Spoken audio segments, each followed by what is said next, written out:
नमस्कार, मैं हूँ राज शिकारी। आज हम बात करेंगे कि क्या विदेश में जाना एक अच्छा विकल्प है?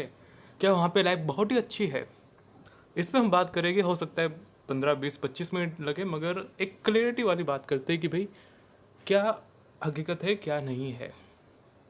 अगर हम बात करें विदेश की, तो हमें कहाँ जाने का मन होता है? अगर हम बात करें मेजोरिटी लोगों की, तो उन्हें किसी ना किसी अंग्रेजों के देश में जाना रहता है, जैसे कि हो गया भाई अमेरिका हो गया, इंग्लैंड हो गया, ऑस्ट्रेलिया हो गया, न्यूजीलैंड हो गया। बस ये 4, 5, 6 जगह को, या फिर साउथ अफ्रीका मिला लो। इसे छोड़ के कुछ कुछ लोग बाकी देशों में जाते हैं, मगर मेजोरिटी जो है उन्हें बस केवल अंग्रेजी स्पीकिंग देशों में जाना है, क्योंकि स्वाभाविक सी बात है कि भाई 200 साल से हमारा देश ब्रिटेन के अंदर था, तो स्वाभाविक सी बात है कि उसका इन्फ्लुएंस भी है। और इवन भारत ब्रिटिशों से फ्री होने के बाद भी, इंडिपेंडेंट होने के बाद भी, हमारा जो स्ट्रक्चर है, हमारा जो कानून वगैरह, रूटीन वगैरह, जितने भी सारी चीज़ें थी, वो ब्रिटेन के अनुसार चलती रहती थी। इवन अगर आपको पता हो तो भाई हमारे यहाँ तो बजट भी शाम के 5 बजे आता था, क्योंकि इंग्लैंड में सुबह के 11 बजते थे। इसलिए हमारे यहाँ 5 बजे बजट आता था 2014 से पहले, अगर बात करें तो, अगर आपको इस चीज़ का पता हो तो। क्योंकि इंग्लैंड में 11 बजे सुबह होती थी और हमारे यहाँ तब तक रात होती थी, मगर फिर भी हमने इतना स्ट्रिक्टली इस रूटीन को फॉलो किया था कि भाई हमारा जो समाज था, सिचुएशन जिस तरीके से बनने वाली थी, वो ऐसी थी कि हमारे लिए सबसे कंफर्टेबल अगर कोई सिचुएशन रहती तो वो होता कि अंग्रेजी स्पीकिंग देश में ही हम जाए। क्योंकि अगर हम बात करें बाकी किसी देश की, तो भाई वहाँ पे तुम्हें थोड़ी थोड़ी एडजस्टमेंट करना पड़ेगा, चेंजेस लाने पड़ेंगे, मगर एटलीस्ट इतना भी चेंजेस नहीं आएगा जितना अगर तुम किसी इंग्लिश स्पीकिंग देश में जाते हो तो। उदाहरण के से बात करें जापान की, तो भाई जापान में तुम जाओगे तो तुम्हें पता चलेगा कि कितने चोचले हैं वहाँ पे। काम धंधा रोजगार वहाँ पे भी ठीक ठाक है, मगर अगर तुम जाओगे तो तुम्हें पता चलेगा कि वहाँ पे कितने चोचले होते हैं प्रोसेस वगैरह में, रूटीन वगैरह में, मेंटेनेंस वगैरह में। अगर तुम किसी भी जापानी से मिल के बात करोगे तो भाई वो लोग कहेंगे कि भाई हम तो टाइम के बहुत पालन करते हैं। वहाँ पे ट्रेन मेट्रो इतना टाइम से चलता है कि तुम गलती से भी लेट नहीं हो सकता। अगर लेट हो गए तो फिर तुम्हें भाषण सुनने को मिल जाएगा। तो कहने का मतलब ये कि भाई इंग्लिश स्पीकिंग देश वगैरह में एक थोड़ा फेमिलियरिटी रहती है हमारी, कि भाई एटलीस्ट हमें पता है कि भाई कैसे रहना है वहाँ पे। यही चीज़ बाकी देशों में नहीं होती। अब बात करके इंग्लिश स्पीकिंग देश में भी भाई अगर हम मेजोरिटी की बात करें तो सबको जाना है अमेरिका।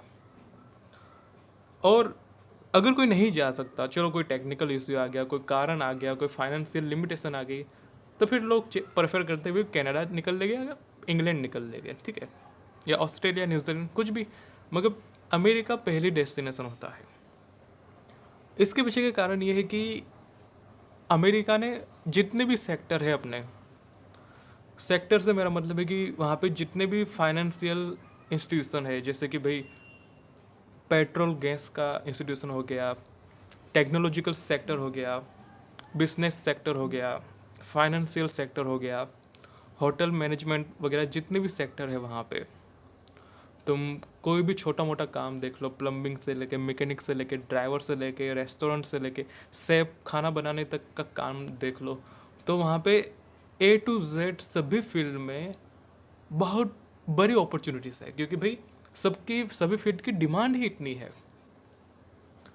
और उसका कारण ये है कि भाई वहाँ पे वहाँ का कार्बन फुटप्रिंट, मतलब कि वहाँ के जो थिंकिंग है वो ये है कि भाई सब उड़ा के खर्च ही कर दो।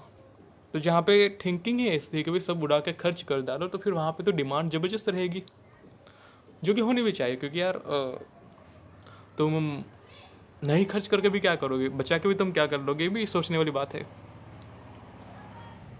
तो ये चीज़ें हैं कि भाई अमेरिका लोग प्रेफर क्यों करते हैं। तुम कोई भी सेक्टर उठा के देख लो, फिर चाहे वो मेडिकल सेक्टर हो गया, फिर चाहे वो कॉरपोरेट सेक्टर हो गया, बैंकिंग वगैरह हो गया, सभी में तुम्हें अच्छी खासी अपॉर्चुनिटी मिल जाएगी। क्योंकि वहाँ पे सभी सेक्टर के विकास के लिए वहाँ पे अच्छी गाइडलाइंस है। वहाँ पे किसी को बांध के नहीं रखा जाता। उदाहरण के रूप में कहो कि भाई क्रिप्टो करेंसी की ही बात कर लो, वहाँ पे खुलेआम क्रिप्टो करेंसी पे ट्रेड होते हैं। वहाँ पे तुम लॉस नुकसान वगैरह सब कुछ अपने हिसाब से मैनेज करके उसे इनकम के रूप में बना सकते हो क्रिप्टो करेंसी को। ठीक है, इसी तरीके की हम बात करें भाई पॉर्न इंडस्ट्री। हमारे यहाँ पॉर्न इंडस्ट्री पे बैन है, मगर वहाँ पे पॉर्न इंडस्ट्री खुल के भाई वहाँ पे तुम देखो कितनी बड़ी इंडस्ट्री है वहाँ पे। इसीलिए तो अमेरिका को कैपिटलिस्ट देश की जन्मभूमि कहते हैं कि भाई वहाँ पे कैपिटलिज्म इतना खुल के है कि तुम्हें किसी तरीके की कोई लिमिटेशन नहीं होगी। इसलिए तो भाई अमेरिका को लैंड ऑफ फ्री कहते हैं कि भाई तुम्हें जो भी ट्रेड करना हो, जो भी बिजनेस करना हो, सब तरीके की खुली छूट है।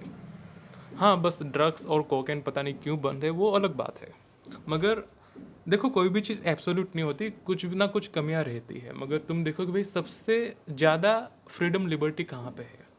नो डाउट कुछ रिस्ट्रिक्शन हो गए, मगर तुम देखो कि भाई उस रिस्ट्रिक्शन में हमारा देश कहाँ पे आता है, और तुम अमेरिका को देखो कि वो कहाँ पे है।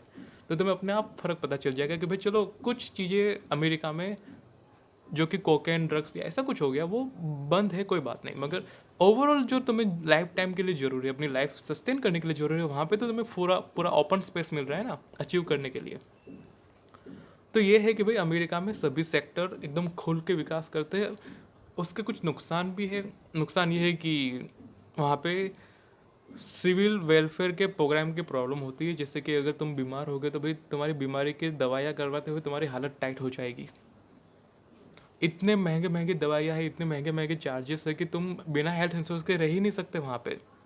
और वहाँ पे हेल्थ इंश्योरेंस सेक्टर भी बहुत ज़बरदस्त है। तुम्हें हर एक चीज़ का इंश्योरेंस लेना पड़ेगा, कार हो गया, घर हो गया, फिर हेल्थ हो गया, मोबाइल हो गया, लैपटॉप हो गया, सभी के तुम्हें इंश्योरेंस लेके घूमना पड़ेगा, क्योंकि भाई बिना इंश्योरेंस के तुम एक्सपेक्ट नहीं कर सकते तुम नया लोगे या फिर क्या करोगे। तो वहाँ पे ज़बरदस्त कैपिटलिज्म चल रहा है, ठीक है। और इसी के फ़ायदे कि भाई वहाँ पे जॉब के अपॉर्चुनिटी है। अब अपॉर्चुनिटी है, मगर एक चीज़ तुम्हें ये भी देखनी है कि वहाँ पे एक हाथ से दे के दूसरे हाथ से ले भी लिया जाता है।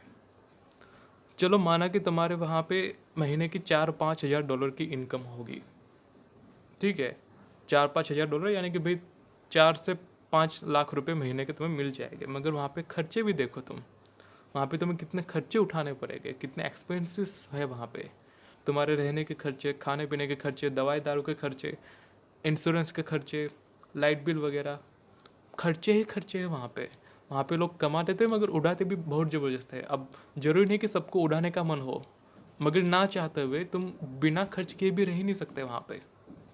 तो ये चीज़ें हैं जो कि तुम्हें देखना पड़ेगा कि भाई पैसे वहाँ पे बढ़ रहे हैं नो डाउट, मगर वहाँ खर्चे भी दबा के होते हैं।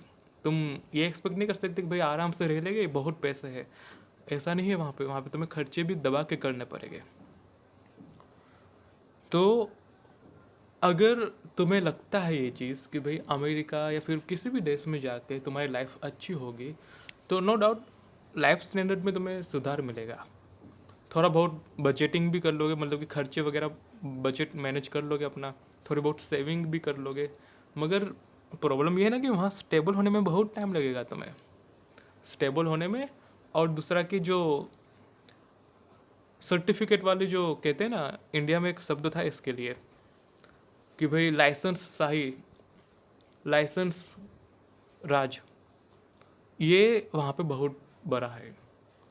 वहाँ पे तुम्हें अगर प्लम्बर वगैरह कुछ भी बनना होगा तो भाई तुम्हें उसका डिप्लोमा कोर्स वगैरह बहुत सारी चीज़ें हैं जो कि तुम्हें चाहिए होगी, जिसके लिए तुम्हें और पैसे खर्च करने पड़ेंगे, और रुकना पड़ेगा, और काम करना पड़ेगा, और फिर तुम जाके हो सकता है प्लम्बर, मैकेनिक, ड्राइवर कुछ बन जाओ।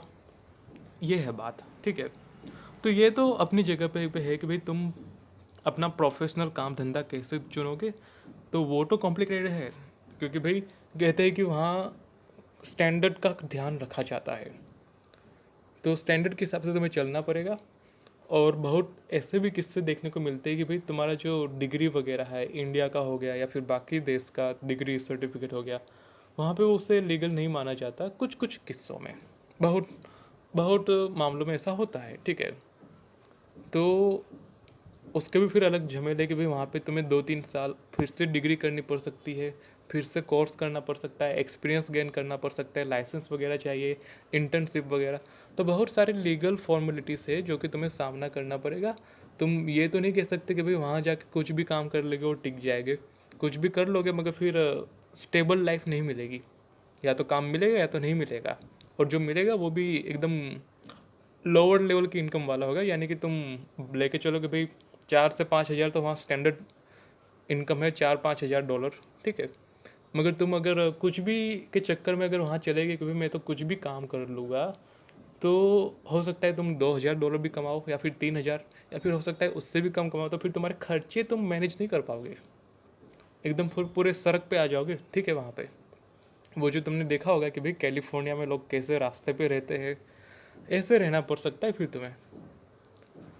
तो ये चीज़ है जो तुम्हें समझनी पड़ेगी। वहाँ पे घर के जो टैक्सेस है भाई वो भी बहुत खतरनाक है, हर साल तुम्हारे टैक्सेस बढ़ते जा रहे हैं।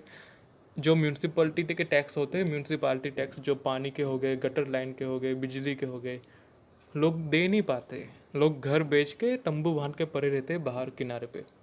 तो ये सब चीज़ें तुम्हें देखनी पड़ेगी कि भाई विदेश में जाना भी इतना अच्छा नहीं है। मैं यहाँ केवल अमेरिका की बात कर रहा हूँ, मगर तुम बाकी किसी भी देश को उठा के अपने हिसाब से मैच करके देख सकते हो कि भाई ये चीज़ें वहाँ पे कैसे मैच होती है, ठीक है।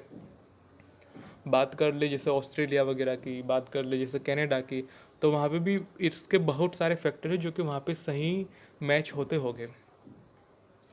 तो वहाँ पे समस्याओं का सामना करना पड़ेगा। अगर तुम्हारे पास बहुत बड़ी डिग्री नहीं है, अगर तुम्हारे पास ठीक ठाक पैसे नहीं है जेब में कि तुम वहाँ पे 3-4-5-6 महीने या फिर 1-8 साल कम पैसों के साथ या थोड़ा बहुत काम करके, थोड़ा बहुत जॉब वगैरह देख के भी मैनेज कर लो, तो तुम वहाँ जाके गैम्बलिंग कर रहे हो कि भाई तुम वहाँ पे फुटपाथ पे आ जाओगे। अगर ऐसा हुआ तो अगर तुम यहाँ से 2-4 पैसे जोड़ तोड़ करके वहाँ जा रहे हो, तो फिर तुम ना वहाँ पे पूरा गैम्बलिंग कर रहे हो कि भाई या तो तुम बच जाओगे या तो फिर वहाँ पे फुटपाथ पे आ जाओगे। और हो सकता है तुम्हारा वीज़ा भी भाई प्रोसेस ना हो इन सब चीज़ों को देखते हुए, क्योंकि भाई पैसे देखे जाते हैं, ठीक है। जर्मनी की मैं बात करूँ तो जर्मनी, वहाँ पे तुम्हारा वीज़ा प्रोसेस करने से पहले तुम्हें पूछा जाएगा कि तुम्हारे बैंक में कितने पैसे हैं, कितने यूरो है। वहाँ पे एक अमाउंट है कि भाई लगभग कितने 50,000 यूरो, या फिर अभी शायद भर गया होगा, शायद तुम देख लेना चेक करके। मगर इतने यूरो का बैलेंस होना चाहिए तभी तुम्हें वहाँ का वीज़ा वगैरह मिलेगा। तो अगर तुम्हारी फाइनेंशियल कंडीशन नहीं ठीक है तो फिर वहाँ जाके तुम रिस्क ले रहे हो और कुछ नहीं। तो वहाँ जा रहे हो तो बात की बात है, अभी की बात करते हैं कि भाई तुम यहाँ से वहाँ जाओगे कैसे। पिछले हफ्ते में देख रहा था कि फ़्लाइट टिकट्स कितने हैं, लगभग 1 लाख के भी ऊपर फ़्लाइट टिकट पहुँच चुके हैं अगर हम बात करें इंडिया से वहाँ की। तो मतलब कि तुम्हें 1 लाख की तो फ़्लाइट टिकट ही लेनी पड़ेगी यहाँ से जाने के। अब वहाँ अगर तुम होगे तो चलो तुम एक महीने में निकाल लोगे कि भाई 1 लाख रुपए कितने होते हैं, लगभग 1200 डॉलर होते हैं। तो इतना तो कमा लेंगे महीने में के हिसाब से, तो वहाँ जाके कमाओगे ना, यहाँ पे थोड़ी कमाओगे तुम अभी। तो वहाँ जाने के लिए तो तुम्हें यहाँ पे कमाना पड़ेगा। तो ये चीज़ है तुम्हें जो समझनी पड़ेगी कि भाई आने जाने के खर्चे ही इतने पड़े हैं, और फिर ऊपर से तुम लेके चलोगे भाई वीज़ा प्रोसेस कितना है, वीज़ा चार्जेस कितने हैं।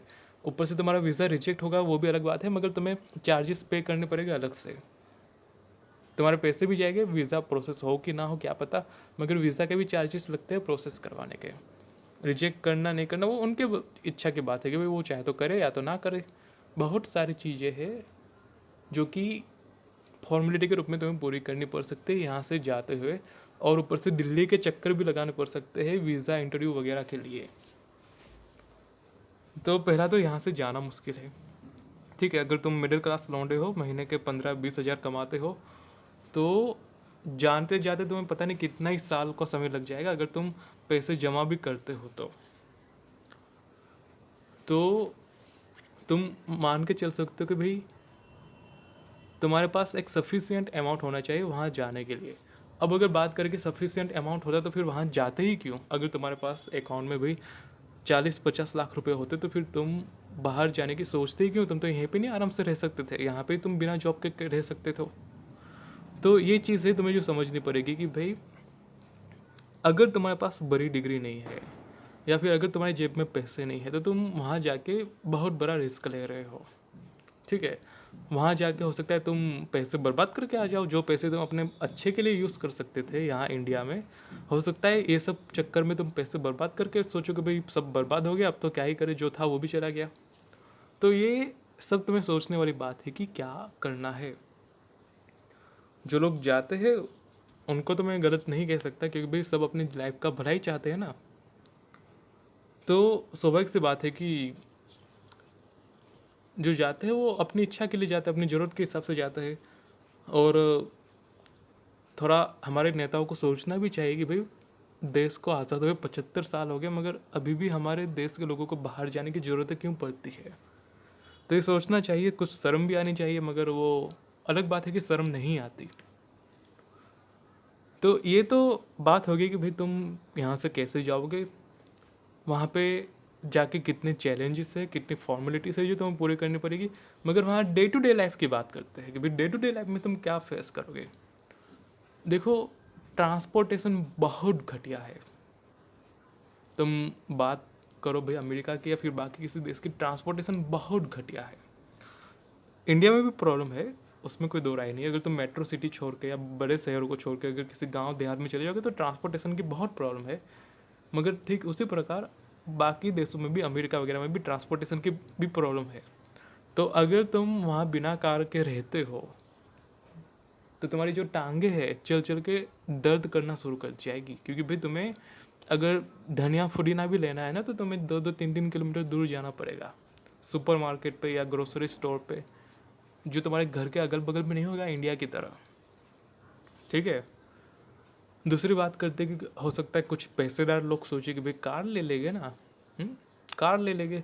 तो भाई कार ले लोगे मगर लाइसेंस कैसे लोगे, क्योंकि लाइसेंस के लिए तो भाई तुम्हें वहाँ नागरिकता लेनी पड़ेगी। कुछ इक्का दुक्का वीज़ा पे टेम्प्रेरी लाइसेंस मिल जाता है, मगर डिपेंड करता है कि वो तुम्हारे पास है या फिर तुम एलिजिबल हो कि नहीं। तो ये भी अलग प्रॉब्लम है। अब अगर हम टैक्सी की बात करें, टैक्सी बुक करवाने की, तो भाई वो बहुत महंगी है, बहुत महंगी है। एक तो टैक्सी के चार्जेस महंगे और ऊपर से टैक्सी पे जो टैक्स लगता है तुम्हारे चार्जेस पे सरकार को पे करने के लिए, सब मिला के तुम्हारी टैक्सी की राइड बहुत महंगी हो जाएगी। तो तुम ये सब तुम्हें बहुत मैनेज करके चलना पड़ेगा कि भाई हफ्ते में मैं 1-2 दिन जाऊँगा ग्रोसरी के लिए और फिर मुझे ये देखना पड़ेगा। चलो ग्रोसरी तो तुम हफ्ते में 1-2 दिन में सब मैनेज कर लोगे वहाँ पे जाके, मगर फिर रोज़ का तुम्हें काम धंधा, स्कूल कॉलेज ऑफिस आना जाना होगा, उसका क्या करोगे तुम। चलो स्कूल बस स्कूल के बच्चों को लेने आती है, मगर कॉलेज के बच्चों को थोड़ी लेने आती है स्कूल बस, और कॉलेज की बस कोई अगर होती तो भी। तो ये चीज़ें हैं, तुम्हें समझना पड़ेगा कि भाई रोज़ का भाग दौड़ कैसे मैनेज करोगे। बड़े शहर में तो तुम घर ले नहीं सकोगे, जैसे बड़ा शहर हो गया, मैनहट्टन हो गया, शिकागो हो गया, कोई भी बड़ा शहर हो गया, वहाँ पे तो तुम घर ले नहीं सकते। यहाँ इंडिया में भी हम नहीं ले सकते। तो स्वाभाविक बात है कि तुम शहर से थोड़ा दूरी घर लोगे या फिर रहोगे जहाँ पे जाओगे भी। तो ये सब चीज़ें हैं जो तुम्हें समझनी पड़ सकती है कि भाई कैसे मैनेज करेंगे वहाँ जाके। अब हो सकता है बहुत से लोग डिप्रेस हो जाए और सोचे कि भाई तो क्या करें, विदेश ना जाए, क्या इंडिया में ही रह ले। देखो, पैसे तो तुम्हें खर्च करने पड़ेगी, इंडिया में रहो या फिर विदेश में रहो। ठीक है। तो तुम देखो कि भाई इंडिया में तुम कैसे काम धंधा रोजगार ढूंढ के स्टेबल हो सकते हो। और चलो तुम इंडिया में नहा भी रहना हो, इंडिया में तुम्हें चलो मानते हैं कि भाई तुम्हें प्रॉब्लम होती है, तो फिर अपने थोड़े पड़ोस के देशों में देख लो, जैसे थाईलैंड हो गया, म्यांमार हो, सॉरी म्यांमार तो अभी नहीं जा सकते, वहाँ पे मिलिट्री शासन है। चलो म्यांमार को छोड़ दो, मलेशिया हो गया, इंडोनेशिया हो गया, फिलीपाइंस हो गया। वहाँ आसपास जाके देखो, वहाँ पे भी ठीक ठाक पैसे मिल जाते हैं, वहाँ पे भी ठीक ठाक जॉब मिल जाती है, तो तुम वहाँ पे भी जा सकते हो ना। फ्लाइट भी नज़दीक पड़ती है, खर्चे भी इतने नहीं होते, नॉर्मल है, तुम आराम से आ जा सकते हो। ठीक है, पड़ोस में ही है, बाजू में ही। 1 घंटे में फ़्लाइट सीधा यहाँ से वहाँ ले जाएगी। तो जाना तो वहाँ पे भी अच्छा हो सकता है, फिर वहाँ पे भी इंडियन बहुत सारे हैं। ठीक है। अगर तुम बात करो, ब्रिटिश बहुत जगह पे इंडियनों को ले गए थे, फिजी हो गया, इजिप्ट हो गया, जो कैनाल थी वो इजिप्ट की कौन सी, सुएज कैनाल, बहुत जगह पे इंडियंस ले गए थे। तो बहुत जगह पे हिंदी भाषा चल जाती है। इवन अगर तुम दुबई में जाओ या सऊदी अरब में भी जाओ तो भाई कुछ हद तक हिंदी भाषा चल जाती है। ठीक है। तो ज़रूरी नहीं कि तुम अमेरिका, कनाडा, यूएस वगैरह कहीं पे भी जाओ, अपने अड़ोस पड़ोस में भी देखो, थाईलैंड हो गया, मलेशिया हो गया, इंडोनेशिया, फिलीपाइंस हो गया, ये जो जितने देश है, फिजी हो गया, पापुआ न्यू गिनी हो गया, इन सब देशों में तुम्हें इंडियंस भी मिल जाएंगे, ठीक ठाक काम भी मिल जाएगा और ठीक ठाक रह भी लोगे, ठीक ठाक कमा भी लोगे, सब कुछ सेटल भी हो जाएगा। और देखना चाहो तो जापान भी देख लो यार, थोड़ी बहुत लैंग्वेज सीखनी पड़ेगी बस, बाकी इनकम के लिए ठीक ठाक है। तो कहने का मतलब ये है कि भाई अगर तुम्हें जाना ही है तो थोड़ा बेहतर विकल्प देखो ना। ऐसा थोड़ी कि भाई तुम्हें बचपन से अमेरिका अमेरिका का रट्टा रटाया गया हो और फिर तुम बड़े होकर भी सोचो अमेरिका ही जा सकते, बाकी तो कहीं जा ही नहीं सकते। जाने के लिए बहुत सारी जगह है जाने के लिए, ठीक है। तो तुम्हें देखना पड़ेगा, तुम्हें थोड़ा मैनेज करना पड़ेगा। और जहाँ पे देखो यार इंडियंस ज़्यादा हो गए वहाँ पे तुम मैनेज भी कर लोगे। अमेरिका में तुम्हें कहाँ इंडियंस मिलेंगे? चलो एक दो मिल जाएंगे, चार पांच मिल जाएंगे, मगर वो तुम्हें कोई बहुत बड़ी हेल्प नहीं कर देंगे। मिलेंगे, हाय हेलो करके और निकल लेंगे अपने रास्ते पे। तुम्हें तो पता है कि भाई लोग कितने स्वार्थी होते हैं, तुम्हें पता है ये चीज़। तो अगर तुम किसी अड़ोस पड़ोस के राज्य नहीं, अड़ोस पड़ोस के देश में जाते हो, मलेशिया वगैरह में, इंडोनेशिया, फिलीपींस में, तो वहाँ पे तुम्हें एक ठीक ठाक कल्चरल सिमिलरिटी भी मिल जाएगी, फेमिलियरिटी भी मिल जाएगी कि हाँ भाई यहाँ पे अपने लोग भी है, यहाँ का कल्चर भी ठीक ठाक नॉर्मल है। तो ये सब चीज़ें हैं जो तुम देख सकते हो। खर्चे भी कम हो गए, प्रोसेसिंग चार्जेस वगैरह, तुम कम पैसों में जा सकते हो कहने का मतलब, और अपने आप लाइफ को स्टेबल कर सकते हो। बाकी तुम इंडिया में तो आ ही सकते हो ठीक ठाक पैसे वगैरह जमा करके। तो ये विचार है कि भाई अमेरिका, कनाडा, ऑस्ट्रेलिया, यहाँ पे कि बहुत अच्छी चीज़ भी नहीं है, न्यूजीलैंड वगैरह बहुत जगह पे प्रॉब्लम्स है, नो डाउट प्रॉब्लम्स है, मगर एक चीज़ होती है कि भाई घूमने फिरने की भी तो जगह अच्छी है। अगर हम बात करें अमेरिका की तो भाई घूमने फिरने की जगह अच्छी है, नो डाउट। जो येलोस्टोन पार्क हो गया, फिर बाकी जो यूटा हो गया, बाकी ये जो प्लेस हो गए नेवादा वगैरह, टेक्सास वगैरह, लास वेगास वगैरह, तो काफ़ी ठीक ठाक घूमने की जगह है, ठीक है, उस पर कोई दो राय नहीं है। कनाडा वगैरह की बात करें, बहुत बढ़िया जगह है घूमने के लिए। मगर सवाल है कि क्या तुम घूमने के लिए जा रहे हो? नहीं ना, काम करने के लिए जा रहे हो। घूम तो तुम सकते नहीं हो, जेब में चार पैसे होगे नहीं, ये है बात। और अगर मैं बात करूँ घूमने फिरने को लेकर, तो यार पड़ोस में सब कुछ सही है। थाईलैंड हो गया, वियतनाम हो गया, फिलीपींस हो गया, इंडोनेशिया हो गया। तुम वहाँ एक बार देखो तो सही कि भाई कितने बढ़िया बीचेस है, कितने बढ़िया सोसाइटी है, कितनी बढ़िया टाउनशिप्स वगैरह है। तो तुम्हें कोई इतना फ़र्क नहीं पड़ जाएगा अगर तुम पड़ोस में हो, पड़ोस में रह रहे हो तो, ठीक है। तो ये है पूरी की पूरी सिचुएशन कि भाई विदेश में जाना कोई बहुत अच्छी बात नहीं है। अगर जाना चाहते हो तो थोड़ा थोड़ा बंदोबस्त करके जाओ, ऐसे ही अंधे होकर मत कूद जाओ। क्योंकि मैं जहाँ रहता हूँ ना, मैं जिस राज्य में रहता हूँ वहाँ पे है ये कि भाई अनपढ़, गवार, बूढ़ा, बच्चा, जवान, सब एक ही रट लगा के बैठते हैं कि भाई अमेरिका जाना है। तुम्हें पता है कि मैं किस राज्य की बात कर रहा हूँ, ठीक है, मैं नाम तो नहीं लूँगा, मगर तुम जानते हो कि किस राज्य के लोग भागते हैं विदेश, ठीक है। तो हमारे राज्य की प्रॉब्लम ये है कि भाई जिसे अंग्रेजी भी नहीं आती, जिसे ये भी नहीं पता कि अमेरिका कहाँ पे आया है, वो भी बच्चा कहता है कि भाई मुझे अमेरिका जाना है। बूढ़ा, बच्चा, पढ़ा लिखा, जिसके पास भाई स्कूल का सर्टिफिकेट भी नहीं हो, डिग्री भी ना हो, कुछ भी ना हो, वो भी कहता है कि हम अमेरिका जाते हैं, ठीक है। तो ये है प्रॉब्लम, ठीक है, कि भाई तुम अपने शहर में, अपने राज्य में तो कुछ कर नहीं पा रहे हो, वहाँ जाके तुम कितना ही कर लोगे? और क्या इतना आसान ही है वहाँ पे जाना? ये बात है। तो ये सब चीज़ें हैं जो आपको देखना पड़ेगा, समझना पड़ेगा कि भाई हम ना एक फैंटेसी में जीते कि भाई अमेरिका बहुत ही बढ़िया, बहुत ही अच्छा है, कुछ इतना खास भी नहीं है, ठीक है, सब नॉर्मल है। पीपल काफ़ी अजीब रहते हैं वहाँ पे, कभी भी तुम्हारे रास्ते पे आके कभी भी कुछ भी तुम्हें अनाप शनाप सुना देगा, या फिर मार धार पे उतर आएंगे, या फिर गोली भी लग जाए, क्या पता। तो कोई सेंसिबिलिटी, समझदारी, मैच्योरिटी वाली बात है ही नहीं भाई, धार्मिकता वाली, संस्कार वाली, आत्मीय ज्ञान वाली कोई बात है भी नहीं। सब भोगी समाज है कि भाई सीधा खर्च करो, लगाओ, यूज़ करो, बस यही सब चीज़ें वहाँ पे चलती रहती है। तो कोई पीपल टू पीपल कनेक्शन भी कोई इतना तुम्हें खास नहीं मिल जाएगा, ठीक है, अमेरिका जाके भी। तुम सोचोगे बेंचो इससे अच्छा तो अपना इंडिया था। दोस्त रहा करते थे, जॉब वगैरह थे, नॉर्मली रह लिया करते थे, खर्चे वगैरह नहीं होते थे इतने। बहुत सारी चीज़ें जो तुम इंडिया से जाने के बाद मिस करोगे, मगर इंडिया में हो तो तुम्हें इसकी वैल्यू नहीं होगी, ठीक है।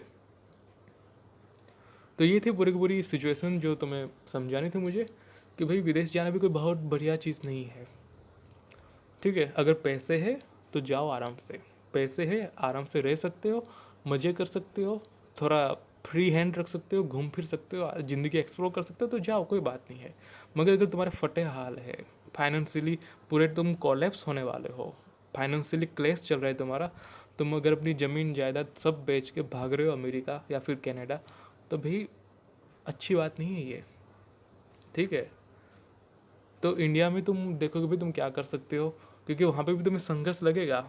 अमेरिका में भी तुम्हें मेहनत लगेगी, अमेरिका बात कर ले, कनाडा, ऑस्ट्रेलिया, कहीं की भी बात कर ले, तुम्हें 3 4 5 6 साल लगेगे स्टेबल होने में वहाँ पे। तो इतना तुम इंडिया में देख लो, इंडिया में कोई कोर्स पढ़ाई लिखाई कर लो, कोई डिग्री ले लो, कुछ सर्टिफिकेट ले लो, ठीक है, ये है बात। और अगर तुम्हें पैसे ही कमाने हैं तो तुम देखो भाई कहाँ कहाँ पैसे मिल रहे हैं। अमेरिका में थोड़े पैसे मिल रहे हैं, बाकी भी देश है, कितने ही देश है जहाँ पे दवा के पैसे मिलते हैं। तो देखो, खर्चे वगैरह देखो, लाइफस्टाइल देखो, मैनेजमेंट देखो, अपॉर्चुनिटी देखो, सब कुछ देखो, लीगल सर्टिफिकेट्स वगैरह सब कुछ मैनेज करके देखो कि भाई कहाँ फ़ायदा है, ठीक है, और फिर जाओ। वरना तुम अंधे होकर निकल पड़ोगे तो भाई प्रॉब्लम ही है, फिर तो कोई बचा नहीं पाएगा तुम्हें, ठीक है। तो ये है कि विदेश में भी कोई बहुत अच्छी चीज़ नहीं है, वहाँ पे भी प्रॉब्लम्स है, संघर्ष है, ठीक है। यहाँ पे हम परिवार के साथ रहते, घर परिवार के साथ रहते, तो बहुत कुछ हमें समस्याओं का पता नहीं चलता, क्योंकि घर के लोग मैनेज कर लेते हैं, माँ बाप भाई बहन जितने भी लोग होते हैं, सब चीज़ें मैनेज होती रहती है अपने आप। मगर वहाँ जब तुम अकेले रहोगे या फिर लौंडे लौंडियों के साथ रहोगे अकेले अकेले, तो तुम्हें पता चलेगा कि भाई मेंटेन करना कितना मुश्किल होता है, ध्यान रखना कितना मुश्किल होता है। वहाँ पे तुम्हारे व्हीकल का चेकिंग वगैरह कितना करना पड़ता है, क्योंकि अगर तुम्हारे टायर में ज़रा सी हवा कम होगी या फिर ज़रा सा क्रैक आ जाएगा, फिर तुम्हारी हेडलाइट ज़रा सी बंद होगी, तो तुम्हें बड़ा सा चालान पकड़ा दिया जाएगा, ठीक है। $100 $200 $500 का चालान पकड़ा दिया जाएगा। तुम्हारी तो गान फट के चार हो जाएगी कि भाई इतना बड़ा चालान लग गया, हेडलाइट तो बंद थी, इसमें कौन सी बड़ी बड़ी बात हो गई। तो ये सब चीज़ें हैं कि भाई वहाँ जाके भी तुम्हें उस हिसाब से ढलना पड़ेगा, मेंटेन करना पड़ेगा, रहना पड़ेगा। ये जो कहते हैं ना कि हम तो अमेरिका में रहते हैं, मगर प्रॉब्लम है वहाँ पे, ठीक है, ये है बात। कोई तुम्हें ये नहीं कहेगा आके, तो हवा हवाई बात मत करो, थोड़ा रिसर्च करो, एनालिसिस करो, यूट्यूब वगैरह पे देखो, इंटरनेट पे जाके पढ़ो वगैरह, खर्चे वगैरह देखो कैसे मैनेज होता है, कैसे खर्चे निकाले जाते हैं, सब देखो सीखो, फिर आगे बढ़ो। विदेश में जाना कोई बहुत अच्छी या बहुत फ़ायदे की चीज़ नहीं कि भाई तुम कोई स्वर्ग प्राप्त कर जाओगे, ठीक है। वहाँ पे जाओगे, बड़े पैसे कमाओगे, बड़े पैसे खर्च भी करोगे, ठीक है, ये है बात। अगर तुम वहाँ पे टैक्सी लोगे, टैक्सी तो कितना होगा तुम्हारे, लगभग $20 के आसपास, $15-20 के आसपास खर्च हो जाएंगे, ठीक है, जो कि बहुत बड़ा अमाउंट होता है, ठीक है। वहाँ पे तुम घर का किराया ले जाओगे तो वहाँ पे $1000 $1200 $1500 किराया होता है, ठीक है। वहाँ पे अगर लाइट बिल की बात करोगे तो तुम्हारा लगभग $150-200 लाइट बिल चला जाएगा। तो ये सब चीज़ें जो तुम्हें समझनी पड़ेगी, ध्यान रखना पड़ेगा। स्कूल कॉलेज की फ़ीस देखो, ठीक है, कैंपस वगैरह के खर्चे वगैरह देखो, कैफेटेरिया के चार्जेस वगैरह देखो, बहुत सारी चीज़ें जो तुम्हें देखनी पड़ेगी, मोबाइल का चार्जेस वगैरह, ये सब चीज़ें जो तुम्हें देखनी पड़ेगी जाने से पहले। और मुझे नहीं लगता कि भाई ये सब देखे बिना तुम्हारा वीज़ा प्रोसेस भी होगा। अगर तुम इस लायक नहीं होगे तो तुम्हारा वीज़ा रिजेक्ट होता रहेगा, तुम्हारे पैसे जाते रहेंगे, प्रोसेसिंग चार्जेस, तुम जो भी प्रोसेसिंग चार्जेस जमा करवाओगे तुम कहोगे कि लो बेंचोट पैसे चले गए, वीज़ा प्रोसेस भी नहीं हुआ, पैसे ख़त्म हो गए। तो ये चीज़ है, नुकसान मत करो, अपने जीवन का कुछ सही से उपयोग लगाओ, देश का, लोगों का, समाज का कुछ भला करो, ठीक है। अमेरिका जाके वहाँ बावलों की तरह पीछे थोड़ी पड़े रहोगे कि भाई अमेरिका नहीं गए तो कुछ नहीं कर पाओगे, बहुत कुछ कर पाओगे इंडिया में भी रह के, ठीक है। तो ये है, कुछ ना करने से अच्छा कुछ करके देखो, क्या पता तुम्हें 4 चीज़ें और यहाँ पता चले कि तुम यहाँ पे कुछ और अच्छा कर सको, ये है बात। तो देखो, आगे बढ़ो, पढ़ाई लिखाई करो और कुछ नहीं, बाकी तो ये था मेरा मैसेज। तुम्हें जो सही लगे गलत लगे नीचे कमेंट करके बताओ, कुछ जो 4 विचार हो, डिस्कशन हो, सवाल जवाब हो, नीचे कमेंट करके बता सकते हो। सो इट इज़ मी राज शिकारी साइनिंग ऑफ।